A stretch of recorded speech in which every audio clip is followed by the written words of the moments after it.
Howdy, howdy. Welcome back to my little digital slice of the grand land of Olean. Chapter 23 today. And of course, here we have the magician. And we're going to take his wand right off the phone. I mean, that's not his wand. That's my wand. That's my Lego wand. So I have this bit that I do that is the mischievous wand, right? So throughout my performance, every couple of bits, not every time, but every couple of routines, I go to pull out my wand and I end up pulling out an object that looks like a wand, but it's not an actual wand. So that's one of my favorite ideas that I came up with. Now, here, what I really enjoy is this. Now, if you look at the rainbow on my shirt, we're actually missing a color. You got red, orange, yellow, blue, indigo, and violet. We're actually missing the green, and that's because the green is actually here on the wand.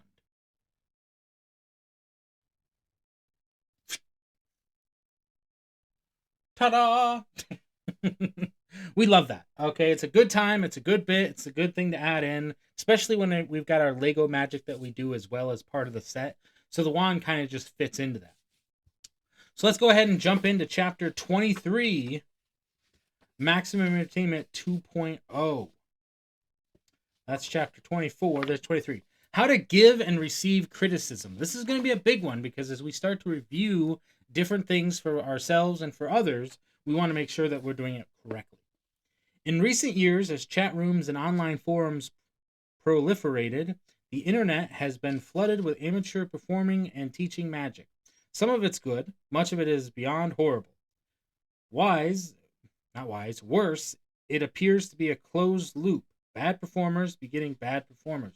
I admit I'm probably in unfortunately, the latter category of bad teaching.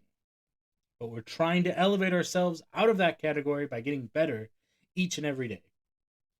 Such as following along with Maximum Entertainment 2.0, and you could be better too. All we gotta do is do book sponsors on the channel, and you can get this book into other people's hands. Anyway, more on that another time. To various degrees, that has always been true. After all, there are never enough quality mentors to assist all who seek guidance. But we can change that. In the years following the debut of this book, I've helped many professionals polish their acts. That experience, along with watching how others do it, led to this set of guidelines for giving criticism, or in the vernacular of theater folks, notes, director's notes. Ironically, the experiences helped me develop something equally important: guidelines for receiving notes. First, the shorthand version. How to give notes. Only with permission, in private, keep it confidential, start with the good things, be specific, don't pile on, make it clear that this is only one person's opinion, be gentle, humble, and polite. If practical, provide your thoughts in writing, but only after you have done it verbally. So, maybe the public forum is not the best place to do this. But, full steam ahead. How to receive notes. In private, graciously, listen carefully, write or record the notes. Never argue or attempt to explain. Extend thanks for the critique, no matter how long or short, and regardless of whether you agree or not. Go back to the notes after a day or two, or a week or two. Now let's go through the rationale behind each step. So in the reality of it, I take criticism hopefully pretty well here on the channel. If you comment on my videos, I will respond with a joke or seriousness, depending on what the context is. And if you make fun of me, great. We're having a good time. You're posting a comment. It's a win-win for me. And you get to express yourself. I love it. It's perfect. I'm not going to get upset by something that's in my comments unless it's specifically targeting, and that's not nice to anybody. So in the reality of it, if you point out something in my trick that I didn't see, I appreciate that. If you point something out that you thought you saw, I appreciate that as well. And I might have a little fun with you going, can you explain? Because I have had people say, I know how you do it. And I'm like, go ahead and let me know. And they said, I have years of experience. I mean, it can be valid, but you haven't proven that you have years of experience by telling me what I did. So I'm like, that's fine. Great. Let me, cool. Let's connect. It's fine. Anyway, how to give notes. Only with permission. Hey, Bill, why don't try that with a double lift instead of a top change, said the 17-year-old to the 40-year-old performer, unsolicited, right after the show in front of everyone who gathered around the star. If you haven't witnessed a similar scene, you haven't been in magic very long. We are all fragile human beings. All of us. Performers, especially newer performers, are vulnerable to ego crushing criticism. Professionals are only slightly better equipped to deal with negative comments, and especially unwanted negative comments. Pros, however, frequently seek out honest comments from trusted sources. That said, no criticism should be pushed into anyone's face. It's never easy. Even as the guy who wrote the book on director's notes, I often find it difficult to speak up, and I offer my thoughts infrequently to people I don't know well. On the other hand, because I wrote this book, hundreds of performers have asked me for suggestions about their routines. Ideally, the performer has clearly requested your notes, so permission is implied. In private, the recipient may say, "These are my friends, you can talk in front of them." No, you want your recipient at ease. He or she doesn't know what you're going to say, and they can never judge in advance how sharp edged your comments might be perceived. Also, the other person might feel emboldened to offer their own thoughts, and that can delve into a messy debate. Plus, you need to be at ease. Giving criticism is rarely fun. Keep it conventional. Let them know in advance that anything you say is between you and me. Then stick to that promise. Never divulge what you shared in confidence with anyone else, which should be easy since you know how to keep a secret, right? Start with the good things, always. Sometimes this is difficult. You focus so much on what might be improved that you neglect to note the good stuff. And every performance, even the really bad ones, certain contain some good stuff. It might be the choice of material, the execution of slights, the interaction of the performer with the audience. You can always tease out those things that are worthy of compliments, and you must always start by letting your mentee know that you notice those things. This step cannot be skipped. Be specific. Biff, your miser's dream sucked. Don't say that! Exclamation point. Even if it's true. Your job is to provide suggestions on the most granular level because those will be the items she or he can most directly work on. If there are problems with his miser's dream, point out the most clear cut errors. The hidden coins flashed as you, the child felt uncomfortable when you, the routine had no clear climax or discernible ending.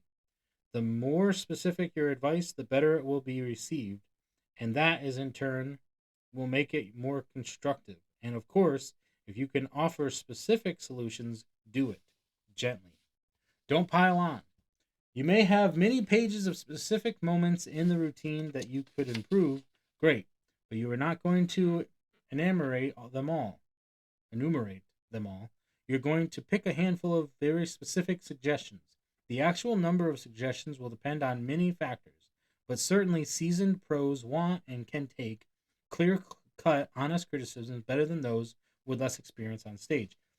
Well, considering on this one, don't pile on because you might want to be categorical about it and break it down to the bare bones of what the problem might actually be or where the contention is because you might be seeing that same thing over and over again. And if you're listing like 5 or 6 things, you might take a step back and realize that's the same thing that I keep seeing. But by saying it 5, 6, 7 times, you're kind of just layering it on and it can be negative. Whereas if you just stated, I did notice a common theme and I was wondering if this is what your intention was. And then that way they can go through their whole routine and just look for that specifics. Make it clear that this only one person's opinion and that you may be wrong. Exclamation point. Again, before I read that, I make the point to say, like, is that what you intended? Because that's what's being conveyed to me specifically. I don't know how everybody else feels, but that's what I thought. And I don't know if it kind of threw me off during this part of your routine. Actually, it's guaranteed that from time to time, some of your suggestions will be off target, or they may be correct in general, but not for this specific performer. You are a human and therefore valuable. In any case, by being honest about your own limitations, you provide a mental escape valve for some of your more biting comments. Be gentle, humble, and polite. Every pro I've worked with has implored me to be honest. Great. But no matter what they say, no matter what you say, none of us likes being told we've made a mistake or overlooked something. A routine that you perform in public is the dissemination of many decisions that you carefully made. So when I come along and say something might be wrong, that stings, which is why when you give notes, you will be gentle, humble, and polite during every moment of the critique. If practical, provide your thoughts in writing, but only after you have done it verbally. No matter how astute or tuned in to your comments your subject might be, he or she cannot mentally hold on to all your pearls of wisdom. So you might send them a follow up letter or email containing everything you want them to remember. How to receive notes. In private, see number 2 above. It works both ways. Never make it awkward for the person offering suggestions. And even after having done it many times with many performers, it can still be a somewhat awkward process for me. Graciously, as I just said, even for me, this can be a fraught situation. So if you allow someone to speak to you about your performance, you too have a duty to make it comfortable for both of you. Being good natured and approachable helps immeasurably. Listen carefully, write or record the notes. Listening carefully should be a given. Beyond that, you will get the most from the suggestions if you take notes on the spot. Your first reactions are likely the most valuable, but not always. And since you carry a verbal note taking device in your pocket, you'd be wise to whip your phone out and capture the entire session. Never argue or attempt to explain. Just about every performer I've ever worked with at some point during the process will try to explain why she or he did this or that, or why on most nights that routine soars, but not the night I was there. Wonderful, but I don't care. My job is to offer notes about the performance I did see, not the ones I didn't see. So while I fully appreciate the human need to ameliorate the critique with explanations, it truly accomplishes nothing. As a side note, Penn and Teller have a specific rule that say do not argue with them when they give you their explanation of how they think your trick worked. And it's not up to the performer to argue it, it's up to the producers who know how the trick works. Penn and Teller are going to be on the radio like, hey, this is what I think happened. We're going to give you maybe some paraphrasing, maybe some some keywords here and there. And then the person can say yes or no based on if the producers are like, well, we think you need to be a little bit more specific or you're way off or whatever. They have the final say so that there's no like fighting between, presumably. I mean, you have some of the world-class magicians on stage here on Fool Us. So Penn and Teller are uber famous, but you've got guys who are in the circuit. So it's like you don't want to be seen fighting on TV. The producers will handle it. They'll cut stuff if they need to because they have done that. Where a performer was like, "Yeah, you got it," and the producers are like, "Whoa, no, he fooled you. He was, he just didn't want to fight." And they're like, "Oh, well, no, give him the trophy," So, and there's been other things too that have happened behind the scenes because when you have a craft like this, an art form that you dedicate your life to, you can be a little bit protective of it, and which can create some raised hairs, some claws and stuff. So just be careful when you're doing that so that you're not, you're accepting what they're saying in a way that can help you grow by evaluating what they say and then applying it if necessary. But if you don't like what they're saying, you're like, hey, I appreciate you brought this to my attention. I'm going to go ahead and take a look at it. You might see some changes in the future. You might not. We'll see how it goes. Extend thanks for the critique. Do this no matter how long or short and regardless of whether you agree or not. If the person is a normal soul, he or she felt somewhat ill at ease offering their thoughts. You look better and will likely feel better if at the end you pre-offer a sincere thank you. Because really at the end of the day, they are trying to offer you advice. And so you thanking them for that. It is something that they notice that you might not be seeing because you're not in the audience and you can't see every little thing. And it might not be conveying the way that you thought it was, especially, I'll use an example of a relationship. Here's where relationships get real difficult, right? So you get married. Well, before all that, you fall in love, you get married, all that. And then you fell in love with the person that you loved at the beginning in year one. And then after 10 years, your body's changing, your mind's changing, things are changing. They have to. You have to evolve. You have to continue to grow. The secret there is to make sure that you continue to grow with your spouse. That's the real secret, and that's tough. That's work. You have to put it in and you have to make it work. Number 6, go back to the notes after a day or two or a week or two. Your initial reaction to the critique is clouded by emotion, so don't let your first hearing of the suggestion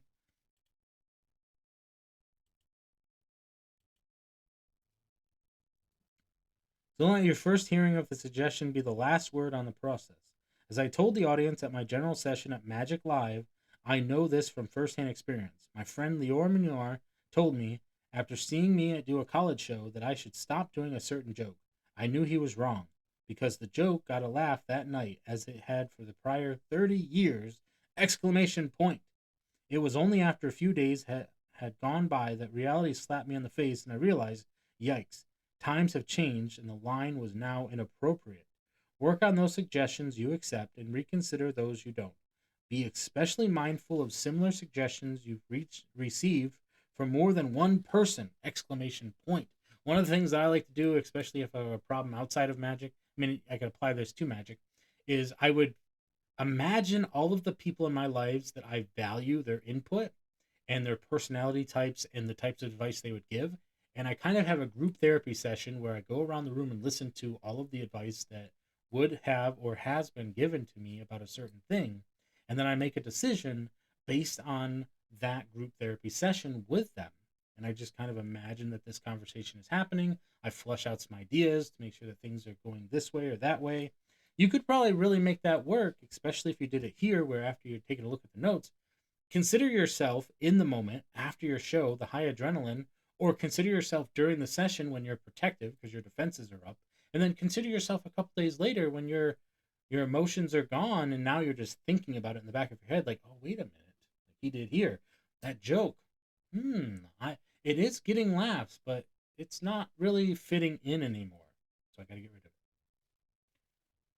No human being enjoys negative feedback, but you can train your brain to see criticism for what it really is, an opportunity to be better, to raise your level. Perfection is elusive, and so we all need continual feedback. Every performance, every situation is unique. That's why you seek out trusted assistance regularly throughout your career. It's a never-ending process. Plus, perfection today might not be perfection tomorrow. Perfection here might be less so there. Because, let's talk about that. Like, you got coin routines from 30 years ago. People who are studying Magic today would get the books from, like, David Roth and things like that, and they would be practicing and practicing and practicing. So the same material that was being done 30 years ago, that's what they're learning today and improving. So now you have even more stuff happening tomorrow that is improving off from that. So the same idea goes for here, is that you have to constantly strive to do better and better and better, especially at the forefront of Magic, because you got people making stuff really disappear. Like, if you've seen those videos, what the beep? Just saying, it is crazy good. It's insane. A final word on giving notes or being a director for a fellow performer. I learned long ago to fight the urge to mold my mentee into a version of Ken Weber. Yes, I was successful as an entertainer, and so I surely did plenty of things right. But you are not me. You have your own talents and personality. As superstar chef Joel Robakin warned other chefs, our job is to make a mushroom taste like a carrot, but to make a mushroom taste as much like a great mushroom as it can. If you are fortunate enough to be asked to help shape an act, go ahead and offer your best advice. But don't force the act into your vision of what they should be. Make a mushroom be the best mushroom. I think I misspoke earlier. Our job is not to make a mushroom taste like a carrot, but to make that mushroom taste as great as it possibly can, basically. It's not your job to shape their show, their act, into your vision. Make a mushroom be the best mushroom. Make each magician or mentalist better than they were before you joined his or her team. Help them shine brightly in their own light. Chapter 23. Thank you, everybody, for joining me today. Check us out tomorrow for Chapter 24. Stay positive, stay active, and stay awesome. And don't forget to subscribe. It really does help out the channel. And don't forget to check out the video that's just for you. Yeah, just for you. Ta-da! Thank you, everybody. See you tomorrow.